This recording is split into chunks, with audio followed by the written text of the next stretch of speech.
compensate. What is there in the Muslim program that makes it possible for Mr. Muhammad to reform people? Yes, God. God is with him. A lot of these preachers say that they're God sent, but you see the preachers smoking, the preachers drinking, the preachers doing everything that they say people shouldn't do. The preachers are doing it themselves.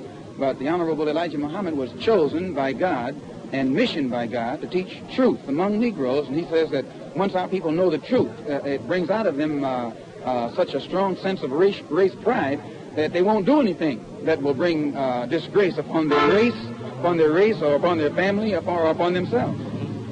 Now, you're moving from New York to Washington. Does this mean that you're going to begin a campaign here to try to get support for your idea of a separate black state? My purpose for having been sent here by the Honorable Elijah Muhammad is to spread the religion of Islam among the black people in this city, and let them know that just as Christianity has messed up our minds and created the problem that we find ourselves confronted with, Islam, which is a stronger religion than Christianity, will straighten up our minds, straighten it out. And that's my only purpose for being here, to spread the religion of Islam and offer it as the solution to all of the problems that are afflicting our people. Now, the fact that you're not dealing directly with any government leaders, does this have anything to do with the statement you made this afternoon about referring to President Kennedy? I believe you call him a trickster? He has to be a trickster. Even if he's the president, that doesn't stop him from being a trickster if he's making tricks.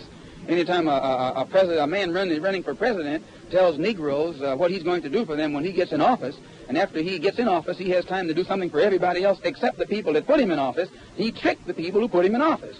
And since whites were evenly divided between Kennedy and Nixon, and it was Negroes who went for Kennedy 80%, Kennedy himself admits Negroes put him in office. Now, he has the time to take a stand against U.S. Steel, against Castro, against Khrushchev, against Laos and South Vietnam and all these other places all over the world. But when it comes to time to correcting the injustices that are being inflicted against Negroes in this country, Kennedy sits up there like Nero. He's fiddling while Birmingham is burning.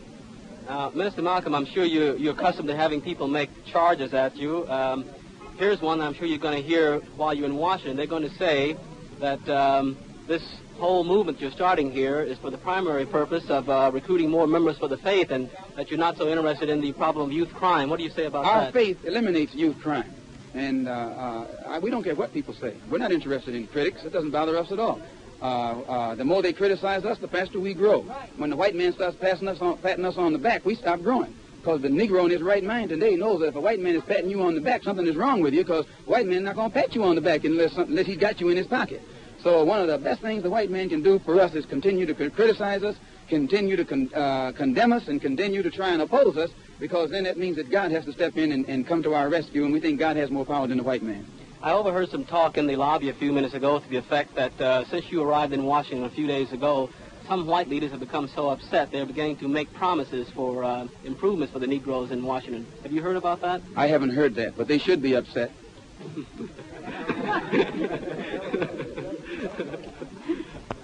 What kind of response have you been getting from the Negro community since you've been here? Very good.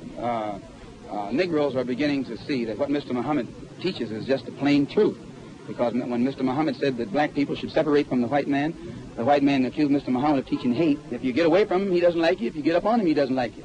So the best thing to do, since he doesn't like you anyway, is get away from him. And most black people today can see that there's more intelligence in that type of philosophy than the philosophy of trying to love someone who has proven by his own action that there's no love in him for himself, much less for our people. Now, you...